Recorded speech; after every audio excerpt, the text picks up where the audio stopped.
What is up, everyone? Welcome back to another episode of the Fantasy Fellow Show. My name is Kyle. Today, we are joined by the great John Heffernon here. It is July 3rd.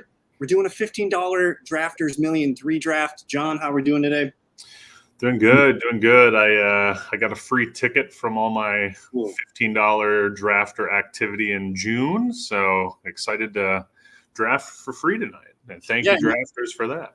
You got to really take advantage of the deals that they have going on. I'm waiting for them to post the July one. I would imagine they'd have another similar deal. I'm still working on, and you're probably close to your 25th draft, I would say, huh? Very close. I think this one could be it. Otherwise, I think I'm just like 2 or 3 away. So you're going to be hitting your free. You get one free ticket when you do 25 of these drafts. The next stage is 50. You get 2 bonus tickets. So I'm for sure going up to 50, and then we'll reassess the situation. But the old $2 contest is closed. We're just riding the $15 contest now, but they just snuck in another $2 contest yesterday. So I haven't jumped in yet, but this thing is moving very fast. Like my gut feeling says is this sucker doesn't see August. I think July people are going to just be so excited. And then that last week, it's just going to go way too quickly. So if you're trying to play in the mini contest, which is just the $2 contest, you got to play in July. I don't think they might fire up another one in August here, but at this point, it's moving and filling up quickly. So we're just going to hammer some 15. Like 5% full in less than 3 days.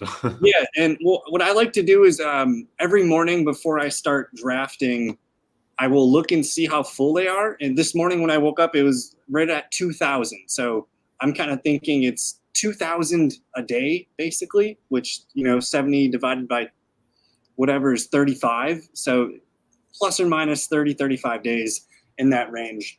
But we're waiting for this one to fill. If you guys are just hanging out with us and you guys are going to be drafting, me and John are waiting in this lobby, so you guys can join it there. We did get a question from our guy JSC asking to start bench cut real quick here. Devonta Smith, Malik Neighbors, Deebo Samuel for fantasy this season. So say you got a redraft team, John, and we're just being harsh with it. Start bench cut. What's the first thought in your mind? Yeah, I mean, these guys are all going round 2, right? Round maybe beginning of round 3 if they really fall. So yeah, they're all very close. At least in best ball. Pretty much the same in redraft, I would assume. I'm a much higher. Devonta is the guy I'm the highest on there, but I also really like Deebo. I know you're pretty high on Deebo too. So, it's not necessarily that Neighbors is bad. I just think I'd go with the proven amazing talents, but hard to go wrong there. Yeah, man, they're all dynamite choices. So this is what I would do. I think you start Deebo Samuel week 1 because he's healthy. He's getting carries. You're going to hold on to Devonta Smith and just leave him in there. And then I think we do let Malik Neighbors go. That's a tough one. That's probably what I would do. But it's like same. I'm starting Smith or Samuel very happily.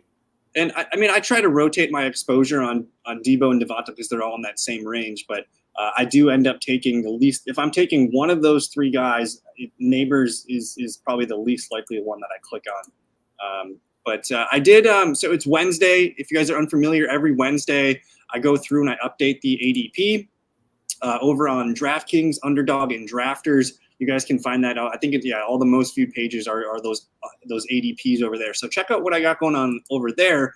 But I do have the change log over on Drafters here, and I like looking at this because it tells us a story. So I log it every Wednesday, and I'm just going to hit let's see here who the top risers are. You have Demario Douglas, the Patriots receiver. We haven't talked much Patriots, John. I don't know. I don't think we have dabbled much with them, but Demario Douglas up almost a full round. What do we think on that? Yeah, I do like Demario Douglas. I have him in a couple non-fellowship dynasty leagues, but he's up a full round, but he's also still like round 15, round 16, round 17, right? So he's still. I think a lot with these risers, it's just their ADP is so damn low. A little bit of movement upwards is going to skyrocket them. So it's he's still kind of a lottery pick, right? Like he's still kind of like most people don't think he's going to be good, but I like Demario. I like Demario. It's the New England offense, and I think that's probably where a lot of people are too, right? It's the New England offense that's kind of the problem there for me. I feel like that's a riskier situation. You're getting a potential guy that leads his team in targets and receptions. So in a full PPR contest, I think especially with the way Drafters is season-long format, I would take Demario Douglas over the rookie receivers there. But the next guy on the list, Russell Wilson. We've talked a little bit about Russell Wilson. I click on him quite a bit. In a season-long contest, I do like him accumulating points. Otherwise, anything else that sticks out here? Greg Dortch, you noted, we'll get to the Zay Jones, Greg Dortch thing. But anything else stick out to you here on these risers? I really like Greg Dortch, but I like all the Arizona receivers, like all the cheapo Arizona receivers, Mike Wilson, Zay Jones, Greg Dortch. I feel like I get one of those in almost every draft I do. Xavier Legette is kind of interesting. And Chuba to a degree, right? You see a little bit of maybe that's the only offense where I guess you have two Baltimore guys there at the bottom, but that's the only offense where you have two different guys in the mix here. So Carolina offense slightly getting a bump, and Xavier Legette, I just saw a video of him running on a treadmill, like at a speed that I don't think any human should be able to run on a treadmill. And then like he stopped running and he flew off the treadmill because it was moving so fast. So apparently he had like some sort of hamstring injury, and that video was proof that he's doing much better. But regardless, I was just watching him run on that super speedy treadmill at a bit of an incline. I was like, this kid is he must, he's an absolute freak of nature athletically. Yes, absolutely. I like to think if you put like Debo and DK Metcalf in a blender, that's like what Xavier Legette's ceiling is. But we have one quick question here from Harris. Would you recommend doing the contests that are $10? And Harris is new on Drafters here. He's a longtime listener. I would not recommend doing these. You can do these, but payout's only $7.20. I think you're better off paying up for the $2 contest and trying to, make some big time moves here. Because basically, if you finish in the top 11,000 out of 70,000, so that's I can't do math right now. 1 divided by 7, John. That's probably like, I don't know, top 10%, something like that. But you'll have more fun playing in the mini contest there, Harris. And like I said at the top of the show, it's only going to be here probably for 35. Like I'm going to take the under on 35 days, John, that this contest is open. I think it ends right around July 31st. I think it'll probably go up to.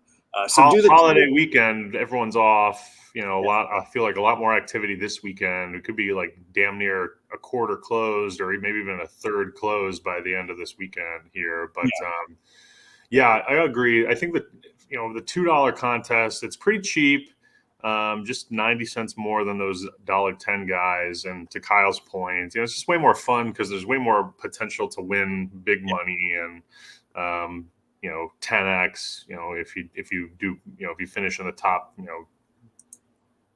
20%, you can kind of like 5-10x your money, and if you finish any higher than that, you can really do something crazy. So $2 are a lot of fun when you're trying out the Drafters tool. But hey, we got one more spot to fill in this $15 contest. I just want to quick flash the fallers from the last 7 days. And you noted Greg Dortch on the top 12 risers. Well, Zay Jones is on the fallers, which I thought was interesting. You also got, rookie receiver here, Keon Coleman. Gibson's falling. I think that's part because Ramondre Stevenson, people are feeling better about him. You got some second-year running backs here, Bigsby and Roschon, Aiden O'Connell, some older receivers here. Kind of a weird list. Michael Wilson also on the faller. So Greg Dortch up, both Zay and Michael Wilson down. So just a couple of weird names here. I'm happy to see Keon Coleman falling. I think he has to keep falling a little bit, though, because there's been some report. I don't know if you've seen the steady drumbeat of just coaching speak where it's like, yeah, he's got a lot to work on. We're hoping he can be in 3 wide receiver sets. Like I would bet the house that he is not their leading receiver in 2024. You've already made your bet on who it's going to be. Yeah, I still think Kincaid's probably the best weapon that catches the ball there. But as far as like an actual listed wide receiver, I would be shocked if it's Keon Coleman. But otherwise, a couple other weird names on the list here, mostly backups and older players. So nothing crazy to note here. But I do like looking at the percent change, because this takes into effect like your ADP, and like Malik Neighbors, Mike Evans, Chris, a lot, like you get some big names on the movers when you factor it by percent. We still need one more person to join, but you got some heavy hitters here: Neighbors, Evans, Olave, Brees, Pittman, Barkley, Godwin, DJ Moore, Justin Jefferson. Anything stick out to you there on that list? I feel like I've definitely noticed Saquon falling to, like, feels like he was more, pretty consistent, locked in second. I've seen him fall end of second round, beginning even middle of third round. So that seems to jive with me. I don't know. I haven't been drafting the last couple days. Took a small break, but I definitely, the Saquon one really matches what I've been seeing. And yeah, I'm probably going to pull back from the holiday weekend here. I'm just going to take a moment to stop drafting so much. And Aiden says, "Yo, how are we? We're doing great, man. We got the headband on today, and I got some glasses we're going to bust out too. Once we get on a hot, you gotta earn them. Once we get on a hot streak and get a nice stack going, we'll whip out the glasses. You gotta earn them, Kyle." We got another question here from, or maybe this is not a question, but he's got a hard time drafting Nick Chubb, TJ Hawkinson, and Rashee Rice with injury issues in the first two, potentially suspension Rice. I think we've talked a lot about Nick Chubb and TJ Hawkinson, and like John, like the only way we take those guys is if we get auto picked, unfortunately. And I'm starting to like Rashee Rice though, because if there's a chance that he's only suspended 3 or 4 games, he's a good pick. If it's, I would imagine if it's 6 games, he's a bad pick. But in the drafters format, John, where it's season-long accumulation and not playoff format, kind of pulls me back from taking a Rashee Rice just because I'm getting 4 or 6 zeros. So I don't know if he's a guy that you like clicking, or is he sometimes you're just like, fine, I'll take him, or do you like picking him? If he falls, I definitely don't usually grab him at ADP. I need a little bit of a fall, or, maybe I've invested in Mahomes and I, just really trying to stack. But yeah, I definitely totally out on Chubb and Hawkinson as well. I'm kind of like you, in the right situation, if I'm, I like to get a little bit of Rashee Rice stock, but I wouldn't say I'm loading up.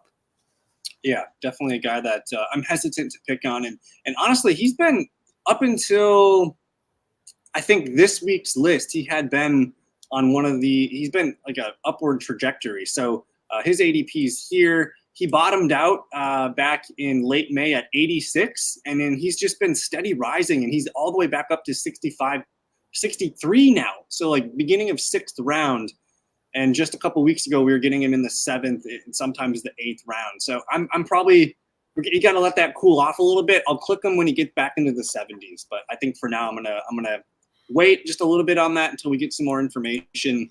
But come on, drafters, we need one more person to join with us. The $15 $1,000,003 contest. First place is $500K.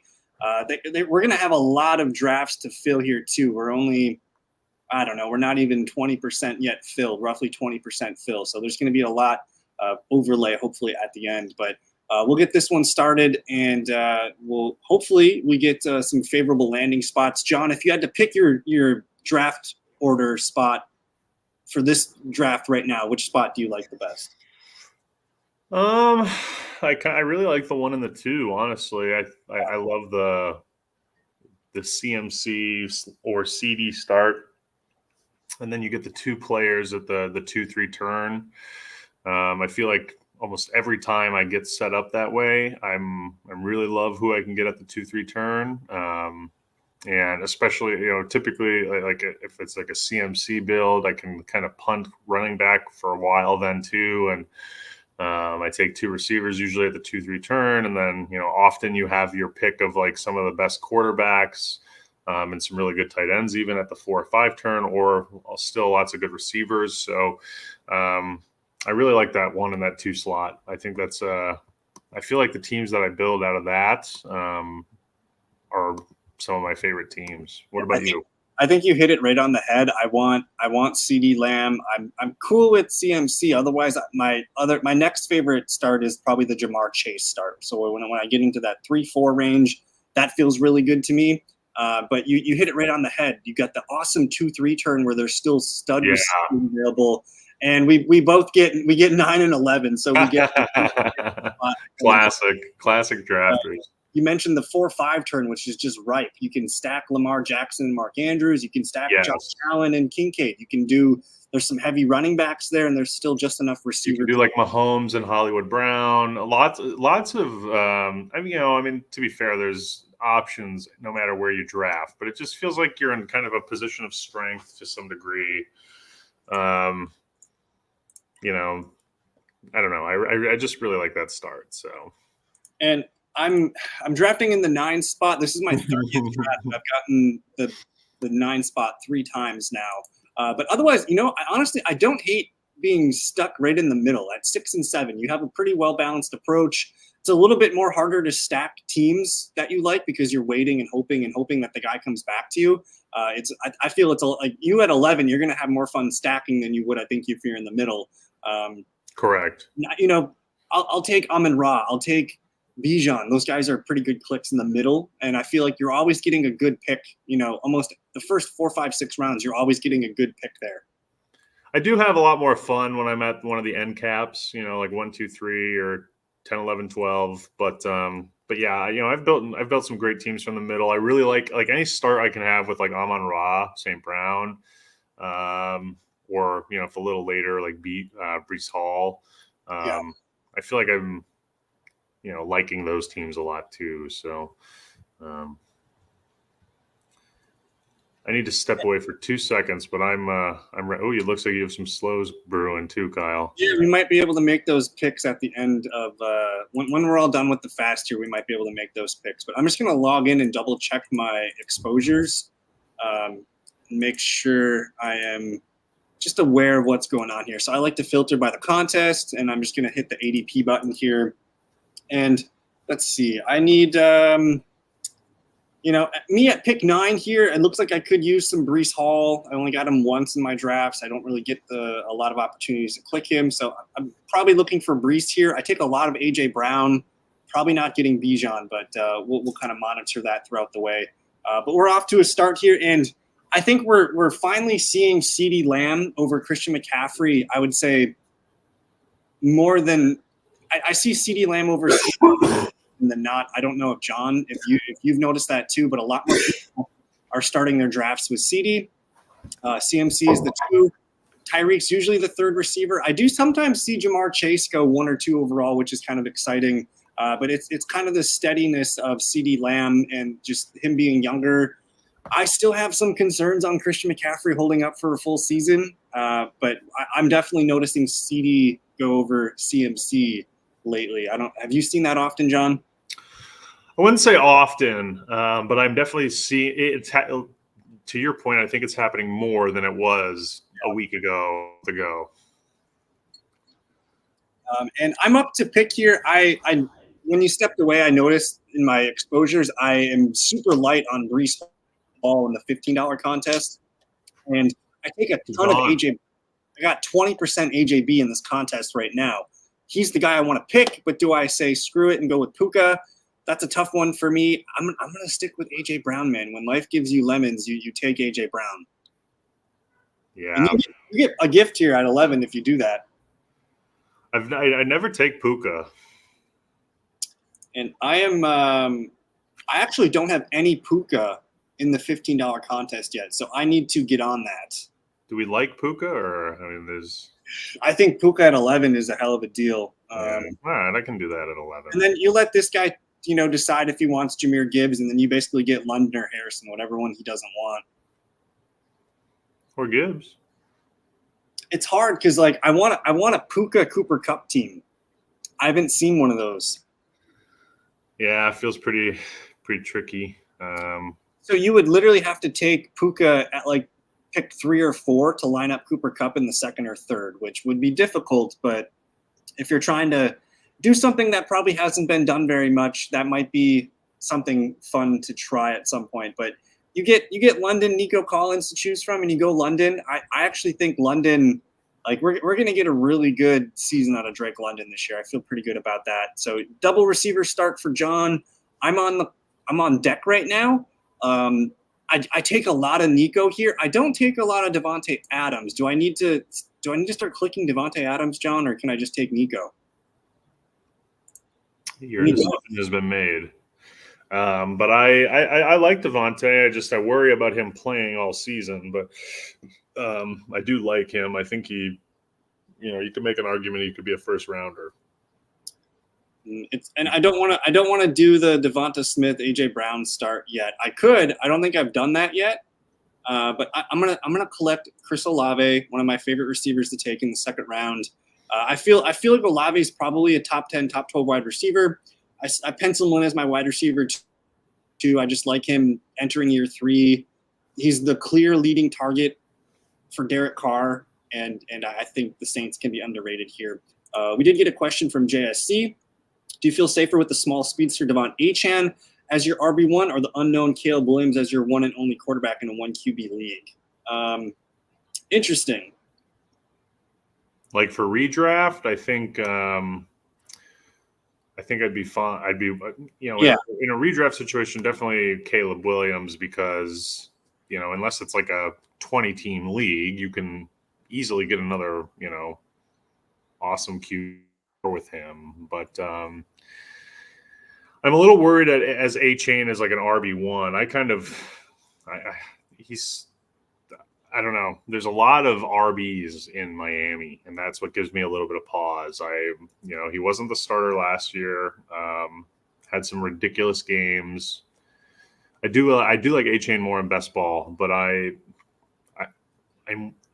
nervous about him for some reason. Where with Caleb, I feel much more confident. So I do feel safer with Caleb Williams as my QB1 and only quarterback in a 1 QB league, but for me, there's so many QBs that I'm comfortable with. Whereas I think Achane on a weekly basis, there's not too many running backs that can score the most points at that position every week. I think he's on a short list of a few. So I think I'm willing to gamble with Devon Achane as my RB1 because when he's playing, and he doesn't need a lot of touches to get those 20-point games, but there's not a lot of running backs that can score 25, 30 points in one game. Whereas with Caleb Williams, I like a lot of guys behind him, whether it's Purdy or Tua or Trevor or Goff. Like I feel like I can find another quarterback pretty easily in a 1 QB league, where you can't really replace the Devon Achane. So.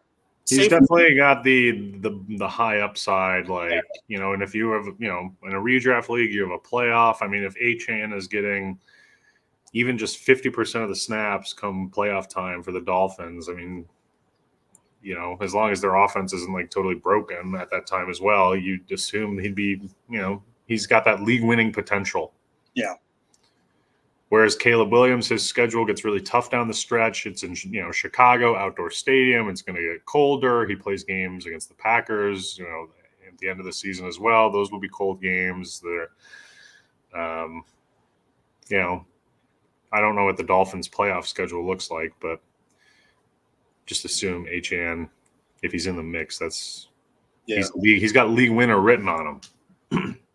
But Achane just goes at 31. Travis Kelce goes 30th overall. That's probably the highest I've seen Kelce go in quite some time. But I am on the clock right now. I get Michael Pittman to fall to me. We noted he was on one of the faller lists coming in. I'm also looking at Zay Flowers, Derrick Henry, Tank Dell, Christian Kirk. I do have AJ Brown and Chris Olave.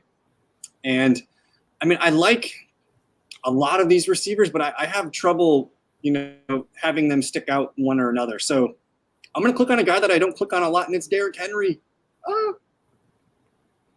Nice. I like Derrick Henry a lot. I think in a season-long accumulation of fantasy points, if I get 14, 15 games out of Derrick Henry, he's a top 5 running back. And I know he's getting up there in age and slowing down, but these freaking Ravens gave Gus Edwards 13 touchdowns last year. Like there's going to be a lot of opportunities for him to score touchdowns. So I think I think Derrick Henry, as I'm warming up to him, he's probably a good pick. I think he's a safe pick. But you're on the clock here. I'll let you talk through it. Yeah, I'm just looking at some receivers here. I think I'm going to roll with I think I'm going to start with Tank. Yeah, I don't take a lot of Pittman. Why is Pittman falling? He's injured. Yeah, I don't. He hurt himself at practice a few weeks back at minicamp OTAs, and I think people are just nervous that like, oh, going to Anthony Richardson for Minshew, his numbers are coming down. But where you get him as your wide receiver 3, that's probably pretty good value. So I think positional value fit makes sense on your squad there. Probably tough to click him on over Christian Kirk though. Hey.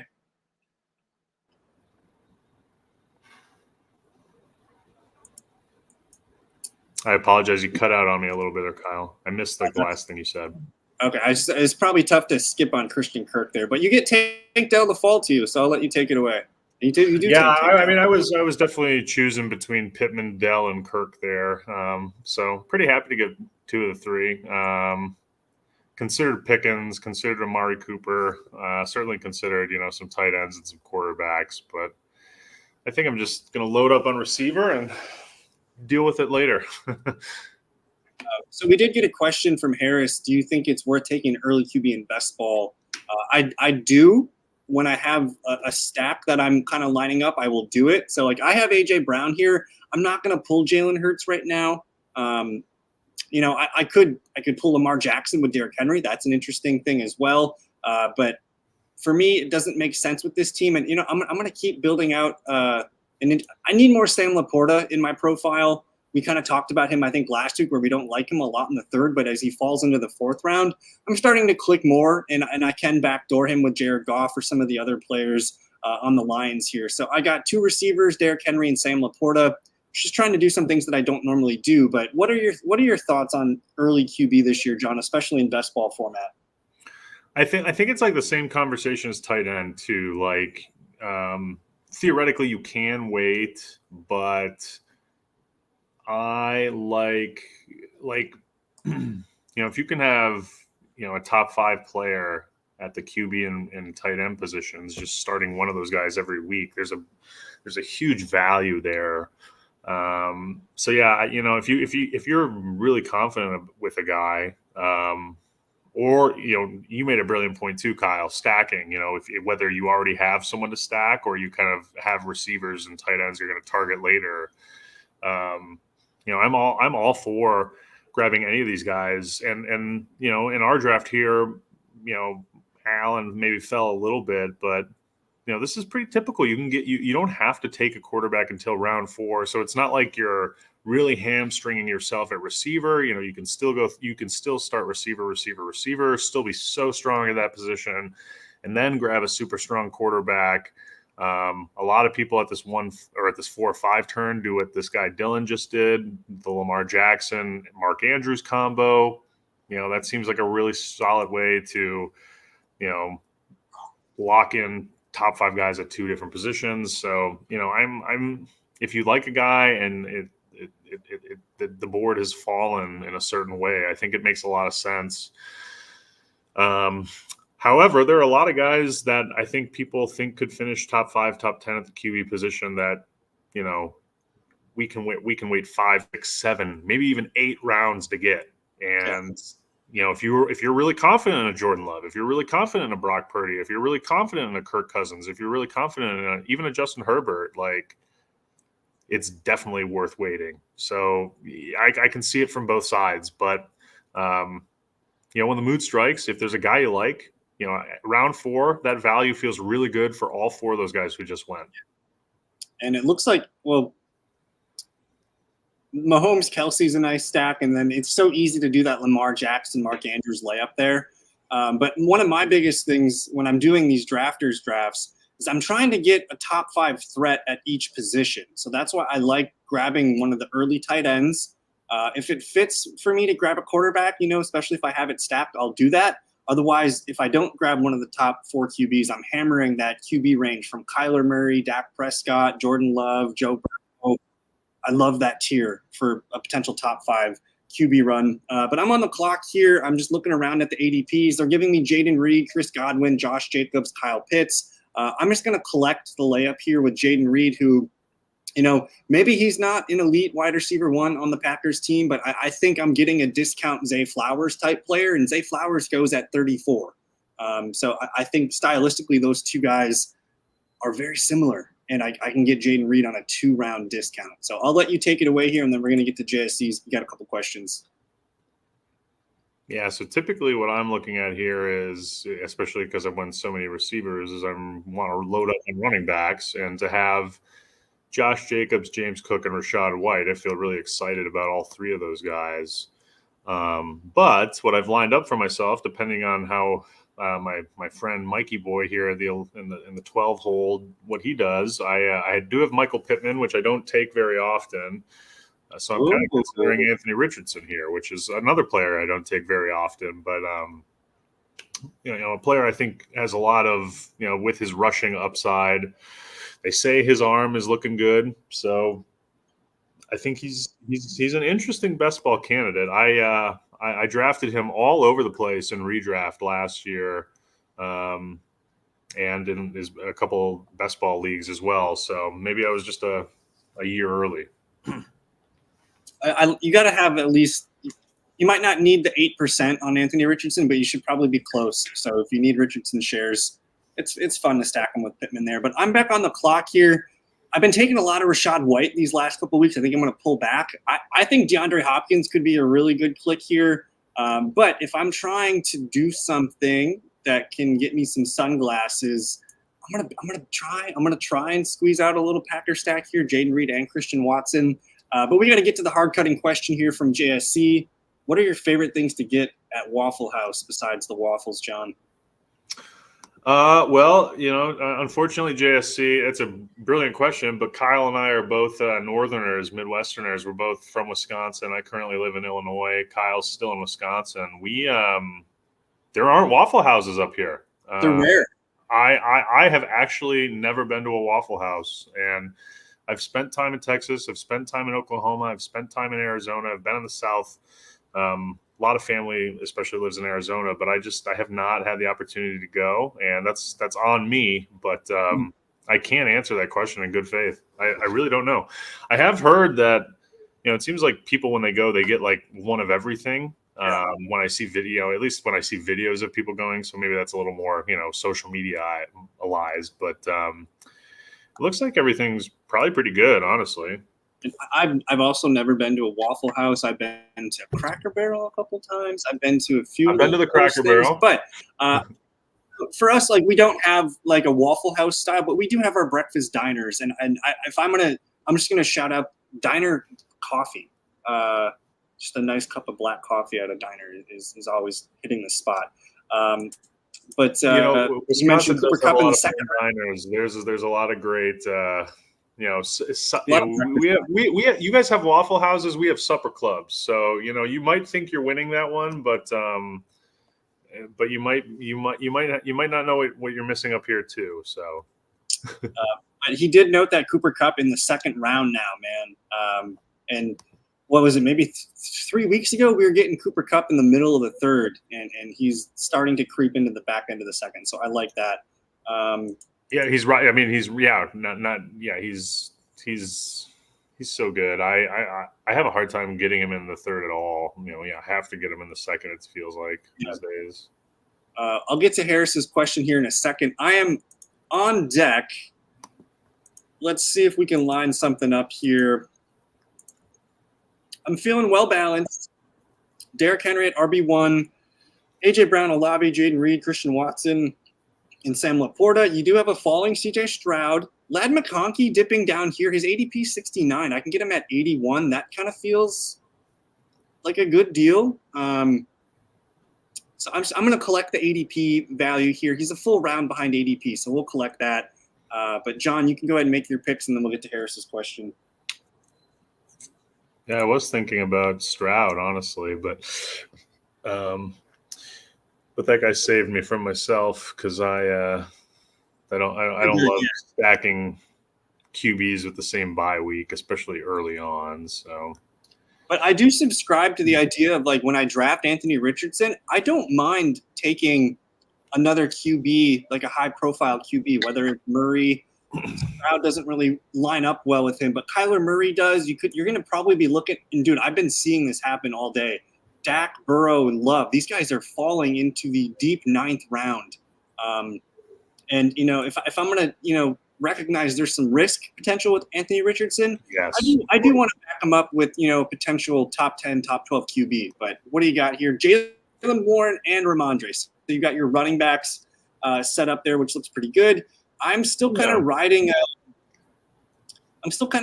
a one running back build here.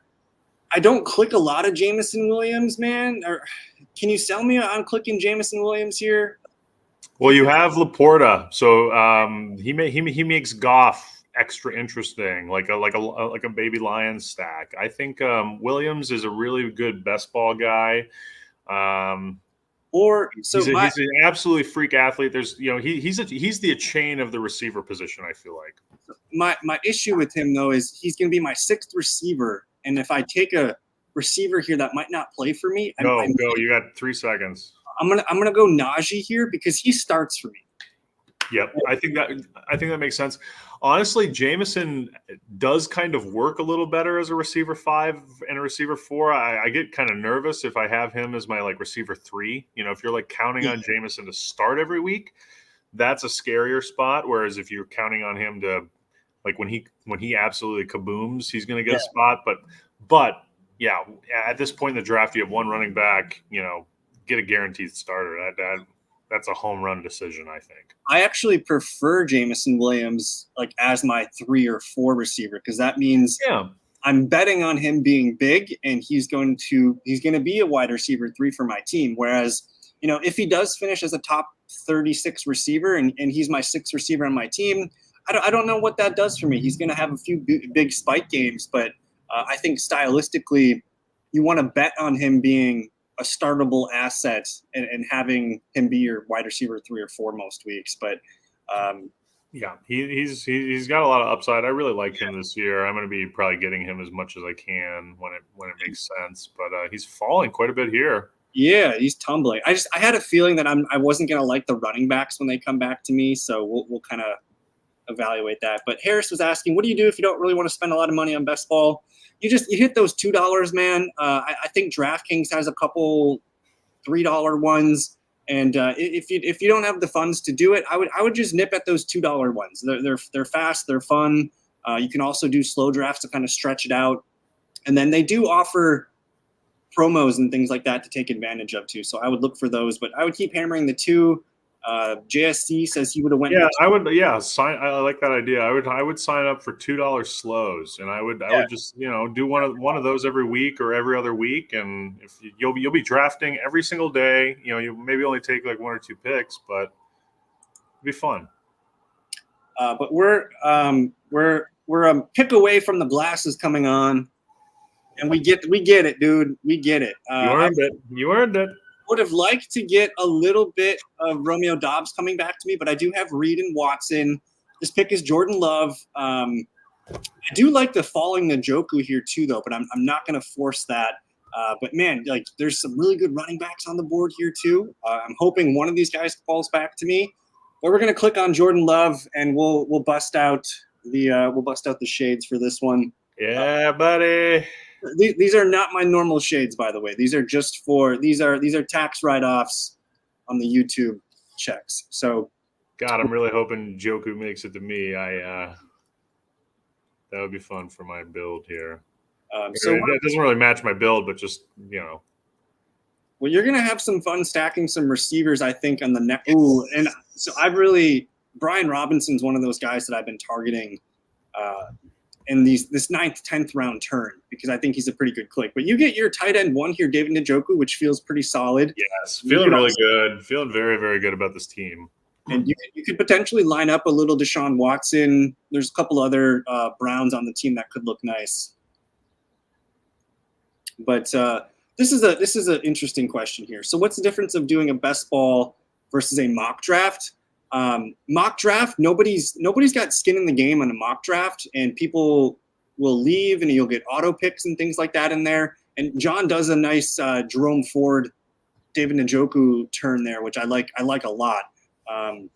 So that's a nice little Cleveland thing you're building out there. But the difference between a best ball and a mock draft is people are paying to do these drafts. They care about them. They're going to make every 20 picks. They're going to stay in it, and basically you're getting people who are plugged in and putting money on it. You're getting a better ADP, and you're also just when we've been doing these since early May. You're in tune with the ADP. Like, we know when we can wait for players and when we need to pull players. So I'm very much basically, yeah, if you have to pay $2 for a mock draft, that's one way to kind of think about it. And you're getting reps. You're getting like real life drafting reps that will make you better when it comes time to draft your redraft leagues. Did you have any thoughts on that, John? No, I think you're right. I mean, in your experience, how closely does best ball ADP correlate with redraft ball? I think they're very close. So I think it's a really good, like you say, kind of practice runs, and you also get way more clean and clear ADP. And they also just they get sharper as the year goes on into August. So a lot of people, they do these best balls all summer long, and then when they get to their redraft, man, they're just ahead of everybody in their ESPN, Yahoo sleeper leagues. They're just ahead of them because they know where people are putting money on players, and it's almost like a secret weapon. If you're in a draft with people that don't really know best ball or draft it, you're gonna have an edge in that draft room because you'll know, okay, I know Jonathan Brooks goes 95 overall in a best ball, but I really want him, so I'm going to take him. I'm going to take him now because he's not coming back. It's just those kind of thoughts and those things really start to stack up the more best balls you do, and the more every best ball is an experiment basically for me, where you're trying different things and you're learning things and you're seeing who's moving up and down. But we're closing up on the 10th round here. We're seeing some interesting running backs go. This is, to me, running back alley. John started it with Jerome Ford.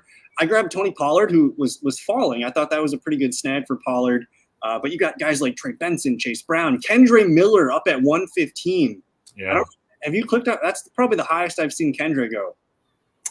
I don't have much Kendre Miller, no. Not necessarily against him. I seem to like other guys in this range much more. It's probably the latest that I've seen Tajay and Devin Singletary go as well at 119 and 123. And I did miss out on the Jared Goff stack there with Laporta, which would have been nice as my QB2. Goff and Love would have been a nice little stack here. But some more players that will fall to me, and we'll figure it out along the way. Dalton Schultz pull. Kamani Vidal, do you have any thoughts on the Chargers rookie running back Vidal? I know his name. I think he's, whoever's going to be the RB1 in that Chargers offense is going to be, a workhorse. So I think he's worth anything in a double-digit round. He's worth a stab. Am I missing something here with Javonte Williams at pick 129 when his ADP is 112? Like, that seems pretty free. It's a good deal. I don't have a lot of Javonte just because of his kind of injury concerns, but he is a fantastic player. This is probably the weirdest running back room that I've ever drafted this year so far. Derrick Henry, Najee Harris, Tony Pollard, and Javonte Williams. It's a list of a lot of players that people don't want, but I feel like I'm getting them at decent value here. John, what do you got for us here? You missed on A.D. Mitchell, and I saw Josh Downs go just ahead of you, unfortunately. Yeah, that's okay. I'm going to just grab a naked T-Law because I like T-Law. Oh, you're setting it up. No, I'm not taking Gabe. You're setting it up. Setting it up, but I'm going to let it pass. I'm hoping to get Xavier Legette, actually. Mostly because I was burned very badly by Gabe, and Legette has a better bye week situation than Jahan Dotson for my situation right now. So, and I I'm starting to click more Leggett. I think he could be an interesting player that just gets better as the year goes on. The dude reminds me of AJ Brown. Like when I first got on Leggett's game tape and things like that, I'm like, holy shit, we got something here. And then I dug into his profile and found out he was a 5th-year breakout senior, and I mean, that hurts me a little bit, but his measurables and his everything's just off the charts with him, which is pretty exciting. But I'm on the clock again. Blake Corum is falling pretty hard here, 17 picks past ADP. I love me some Jahan Dotson. I could take a little Justin Herbert here to stack with my lad McConkey, which could be kind of fun. I don't do that a lot, so we're going to do that. We're going to live a little bit. I got 2 shots at a top 5, top 10 QB now with Herbert, a little bit of a McConkey stack going on. We did get an interesting question here. What should Harris do if he does sleeper mock drafts where they're all bots? It's July 3rd. I like mock drafts, but I'm not quite sure that it's the best time to be mock drafting right now with confidence. If you're mock drafting every day right now, there's going to be a lot of things changing. So I wouldn't do a ton of mock drafts right now. I do my one Tuesday night live stream where I do an ESPN mock draft each week, and that'll continue to spice up as we get closer to August. But for now, we're not learning a lot when we're drafting with bots. I would try and get into lobbies where there's other people in there, because that's just more smarter minds. It's going to be a little bit tougher to draft the teams that you're drafting against bots. So I would say, don't do too many mocks right now. Just every now and then kind of thing, and then we'll ramp that up as we get closer to training camp. But John, we're moving into the 12-13 turn here. You want to give us just a recap here and what we're hoping to do to set up the rest of this draft? Yeah, for me, I'm thinking about just trying to kind of fortify my receivers a little more on the back end. Maybe trying to get Matt Stafford as my 3rd QB. I have Puka. I was actually kind of hoping Kirk Cousins would make it back to me, but that was probably a foolish dream. I probably had to take him instead of Lawrence. But still, not too. I'm not as high on Kirk Cousins. I like my running back room. I probably gonna wait till round the last 2 rounds to maybe finish that off. So yeah, mostly just kind of focusing on receivers and tight ends, and if I can get Stafford along the way, I think I'll feel pretty happy. All right. And then for my squad, I do have the 2 QBs as well. I've got Jordan Love stacked with Jaden Reed, Christian Watson. I'm hoping to grab another player or 2 in that stack. My Justin Herbert is stacked with Lad McConkey. I might be able to snag another receiver or 2 in that stack, although I don't know if I need to. My running backs feel old but decent. Henry, Najee, Pollard, and Javonte Williams. I probably need at least one more guy there. Musgrave is coming up for you, Kyle. We don't say thy names. But AJ Brown, Olave, Reed, Watson, McConkey. If I can throw in a Derek Carr in there, fine. And then I got a naked Sam Laporta. So we'll probably throw in another tight end or 2. But overall, I feel like we're both well balanced, and we just need to, we're just looking for that depth, those depth pieces now. Yeah, fun players. But we do get the tight end to fall to me. I click a ton of Taysom Hill, man. I like Taysom a lot, but I'm gonna lean into this Packer stack here, and now I'm a few layers deep in it. We'll put the shades back on as we take another Packer, and then I think honestly, there's maybe only 1 or 2 more guys left on the Packers. I don't know if I need a Bo Melton on this team, but maybe once we get there, we can get there. But John, what's sticking out for you here at this 13-14 turn? Yeah, I'm definitely going Taysom, and then probably going to go Stafford if he's there. Otherwise, just going to take the best receiver available. Do you find yourself clicking Jalen Wright? When we were talking about Devon Achane earlier, you mentioned just kind of, they have a lot of backs there. Jalen Wright was a guy that I was pretty excited about watching the film and the tape, but he lands in the perfect situation. Perfect team, not the perfect situation, but I mean, he's one injury away from Mostert or Achane to being a guy in a committee,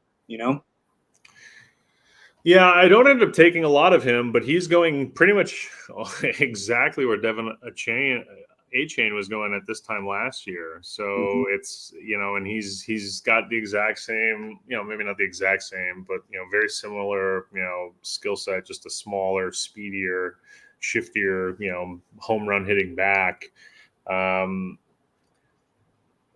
If all three of those, if Wright and A-Chain and Mostert are all healthy in that Miami backfield, they could all kind of cannibalize each other a little bit.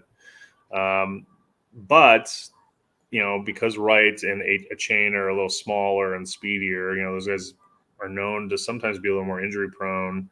And also, Mostert has never, last year was like his only healthy season of his career. If you pick the right one, you're going to be very happy, and you can get Mostert and Wright so much cheaper. They're really fun lottery tickets, I think. And he's compared to McLaughlin or an Algier or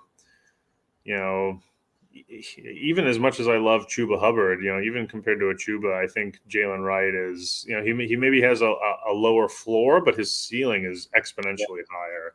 Did you see where Chuba went in this one? He's one Chuba of the went really high here, yeah. 148, man. He's one of the highest risers right now that we talked about earlier in the show. But we're just closing up the 14th round. We also have 14 people watching live. Make sure you guys like the video, subscribe, help us grow the channel. We appreciate you guys hanging out with us on this July 4th Eve. We're just collecting our exposures here. We do this every Wednesday night. If you guys are new to the channel, we do a Wednesday night best ball stream.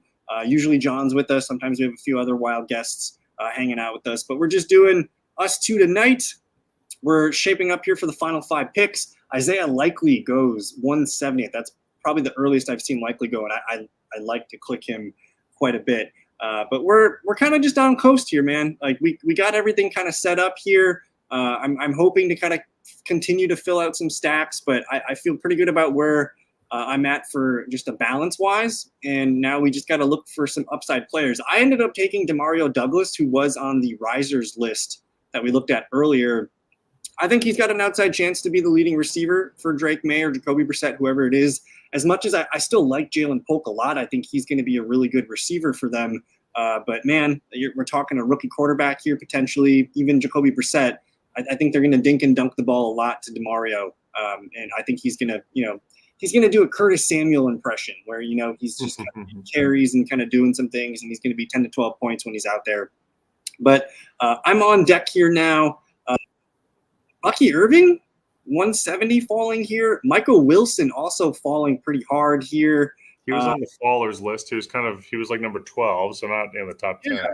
And, Zay Jones was also the number 1 faller, and Greg Dortch was rising. So that's an interesting one. I'm not going to pull it here because I do kind of want to just take a chance on Bucky Irving because there's some winds blown that he might be able to carve out a role alongside Rachaad White, and there's people out there that think Bucky Irving could outplay Rachaad White. So I think this late, taking a chance on a rookie running back that, to me, it seems pretty clear that he's the RB2 there. I like grabbing guys that have like a secure spot on the depth chart. So I'll take a chance on Bucky Irving as my RB5, and we'll continue to fill out the rest. I think I'm good on running back now, maybe if I find a value there, but I'm going to keep hitting some receivers here now, and we'll have fun filling the rest of that up. But you do grab Michael Wilson here, and this is an ugly part of the draft for me. I don't really like grabbing a lot. So what's going through your mind here?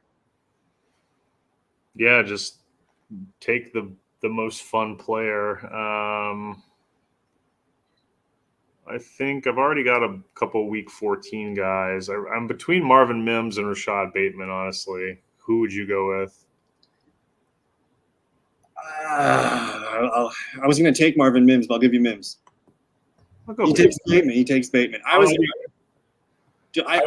was a coin flip for me. I have a lot of week 14 bye weeks already, so I feel like I kind of keep getting stuck with like those guys at the top of the board, but I'm okay. I think I only have 3 of those for receiver right now, so I should be okay. Tell me why Marvin Mims can't be the highest scoring Broncos receiver this year. Yeah, I really like Marvin Mims a lot, honestly. He was a round 2 pick last year. high draft pedigree. Like you say, there's not a lot of competition there. There's good players there. It's just no one's proven themselves. Sutton, I guess, but Sutton is he's typically got injury issues. So yeah, I think the door is wide open to. And he's in the middle of a contract holdout right now, and basically Sure. Sean Payton said Marvin Mims, it's his fault that he didn't get Marvin Mims on the field more, but it was primarily because of Jerry Jeudy. Jerry Jeudy played the slot for them. So my thinking is, Marvin Mims is the starting slot receiver for Bo Nix, who had the lowest ADOT of all quarterbacks entering the draft last year. I think Marvin Mims, I think he could be the leading receiver in terms of receptions and targets, maybe not yards and touchdowns, but I'm thinking a guy that can scrap up a few easy targets and also be a deep threat for them when they need to. So I'm open to Denver's offense. I don't think we have an answer at the moment who the number one receiver is, so we'll kind of figure that out as we get closer to training camp. And Harris has a very astute observation here. Why has that guy drafted 4 quarterbacks in the last 5 rounds? I don't know. Let's see if we can get to the bottom of this. He's got Kirk, Deshaun, Will Levis, Derek Carr, and he's riding 4 QBs. John, I don't think I've ever drafted 4 QBs in a draft before. You might have 4 QBs with 0 stacks too, Kyle. Yeah. He's got Rashid Shaheed and Derek Carr. And that might – he's got Deshaun Watson and Amari Cooper. So he's 50% stacked right now. So, he's kind of just spraying and praying for a QB to hit. I think he probably didn't need Derek Carr there above ADP. If I was going to make the argument for him, I think Watson and Kirk are, just given their injury histories, they're maybe a little riskier. And Levis and Carr, you could make an argument. Perhaps they're not the safest, most 100% locked in for the full season guys. So, he's taking some stabs at some guys who maybe he doesn't think will make it the whole year. But yeah, I don't think either of us ever promote 4 QB.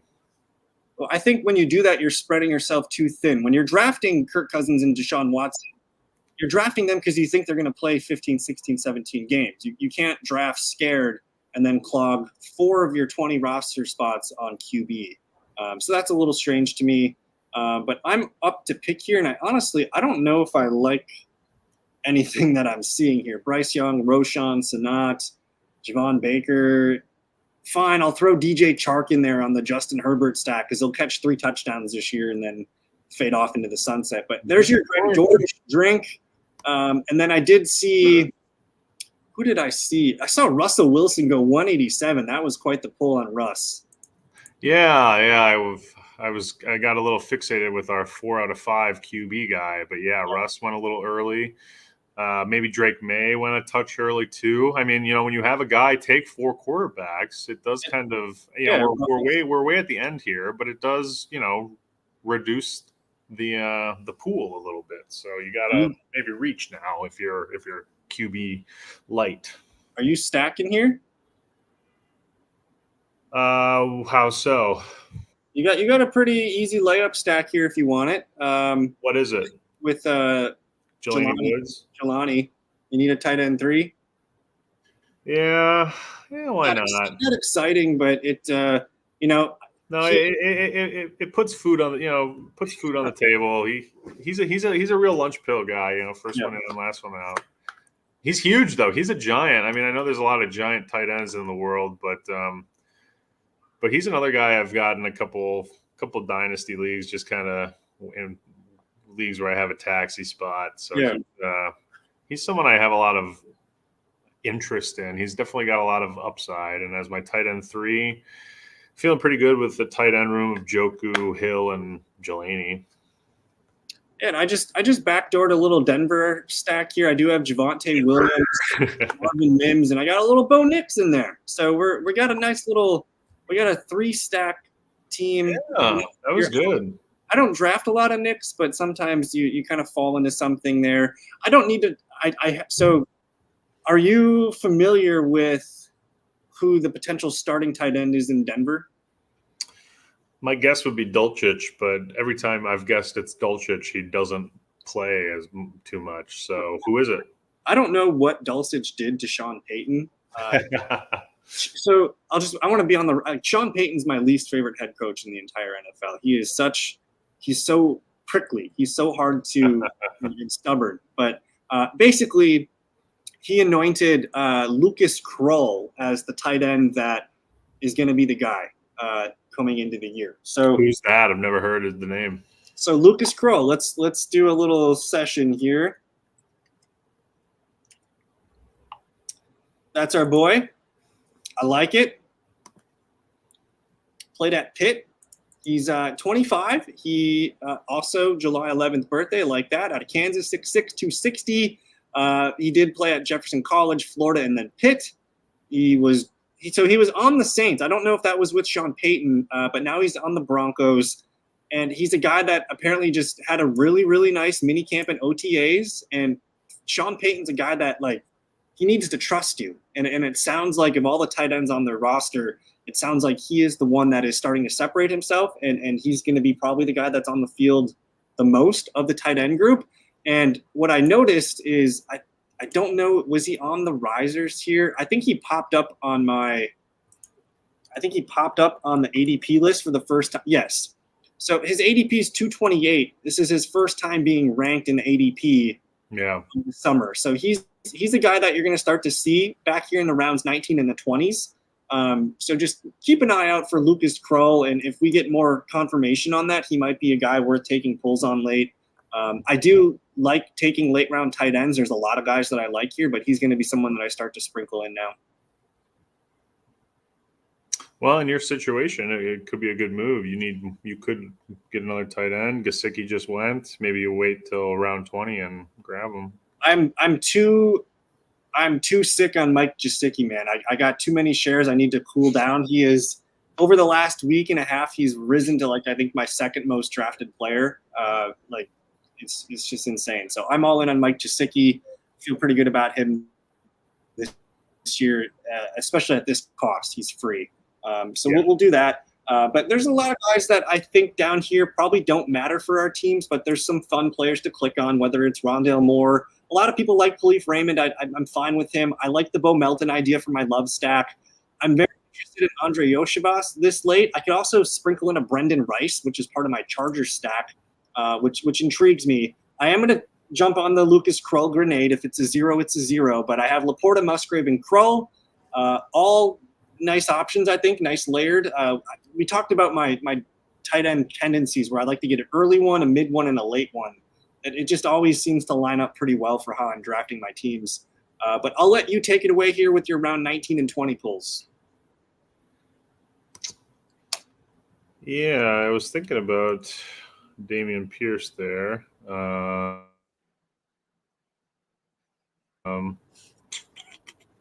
got 2 week 10s. I might dip a little deeper into the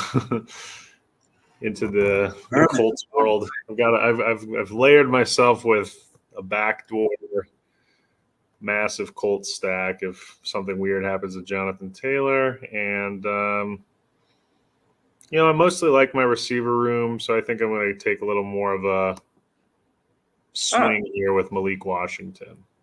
So, dude, I draft a ton of Zach Ertz. I've been drafting a ton of Zach Ertz this week. Just round 20, a tight end that could surprise some people. I think he's way too cheap, man. Get him round 20 every time as your tight end 3. That feels good.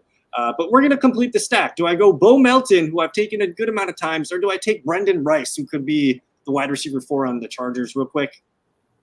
Yeah, I mean, I know more about Melton, but I think both are great choices. All right, we're going with Bo. We go Bo. We complete the stack. We got the glasses back on. Yeah, buddy. Finish with our round 20. So this was a good draft. I want to thank you guys all for hanging out with us.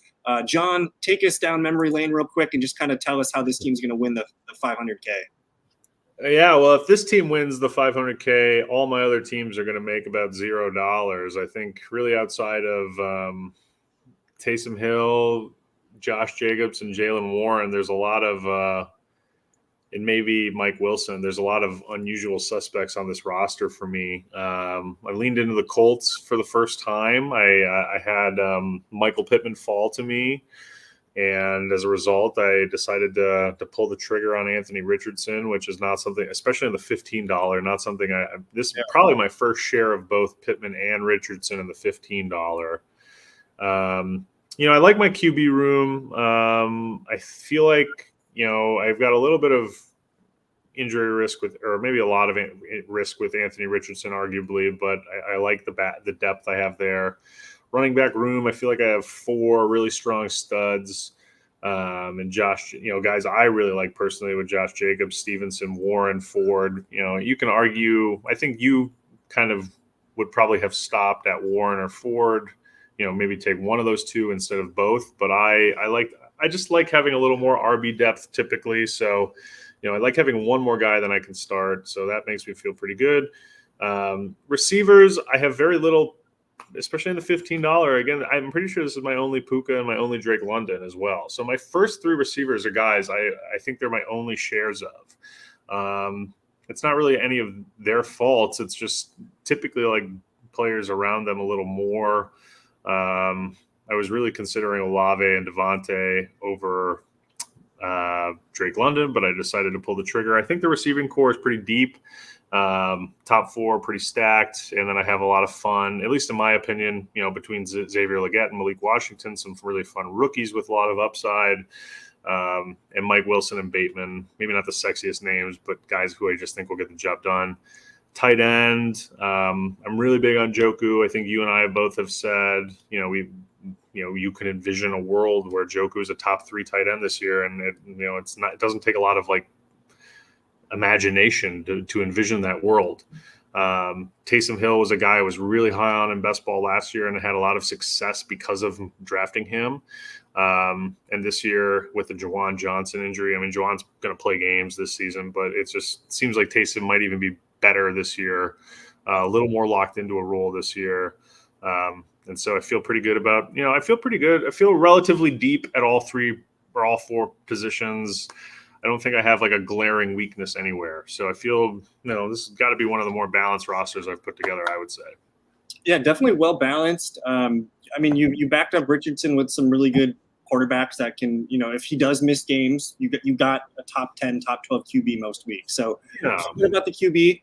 Running backs? No, I don't think I would have stopped at more. I think I'm a 5 or 6 man running back build. So I think you did well. You got out with Warren and Ford, and then you waited to the very end, which is probably what I would have done. But Jacob, Stevenson, Warren, and Ford, that's going to be a nice little engine for you at the running back room the whole season. Yeah. I do think Ford continues to. He's going to be an 8th round pick, I think, in a couple of weeks when Chubb goes on PUP, and people realize he's starting for almost half the year. He's going to. How do people not? Typically injuries, you kind of forget what happens to people, but that Chubb injury was so gruesome, and every single football fan saw a highlight of that at minimum, right? How is that not etched into people's brains? I guess we all have short-term memory now, but that was so.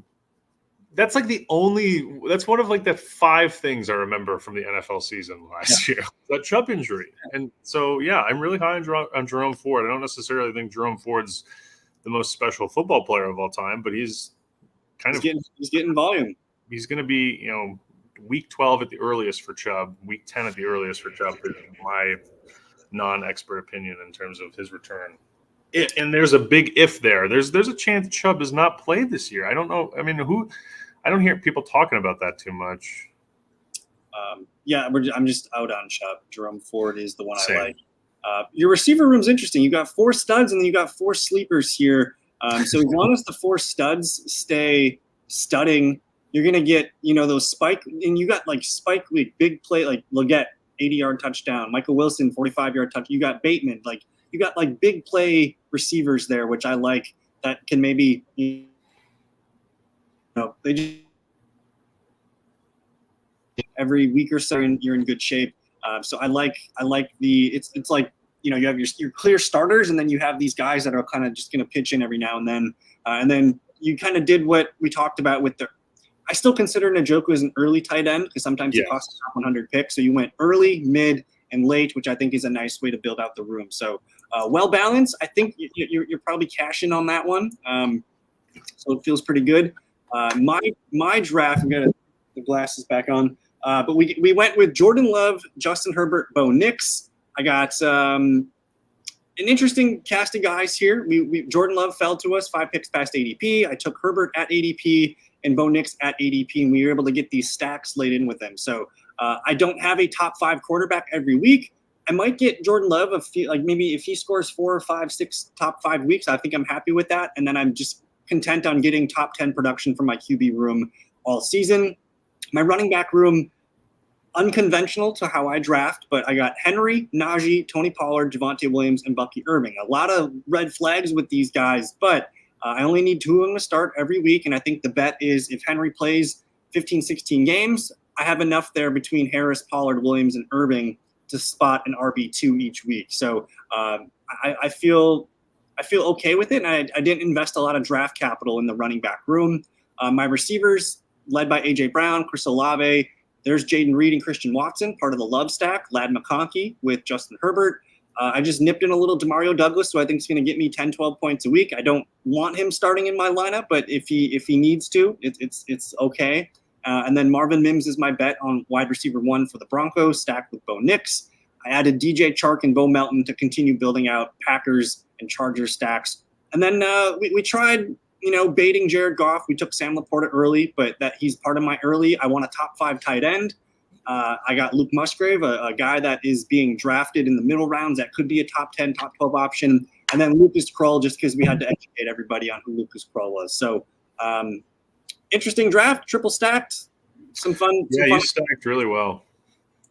But that's it, dude. I had a lot of fun doing this. I hope everyone has a great 4th of July. I just want to thank you guys for hanging out with us today. Again, if you guys are new to the channel, definitely like, subscribe. We do this live Wednesday nights. We'll continue doing it and get some more guests on the show. But John, any final thoughts for the good people?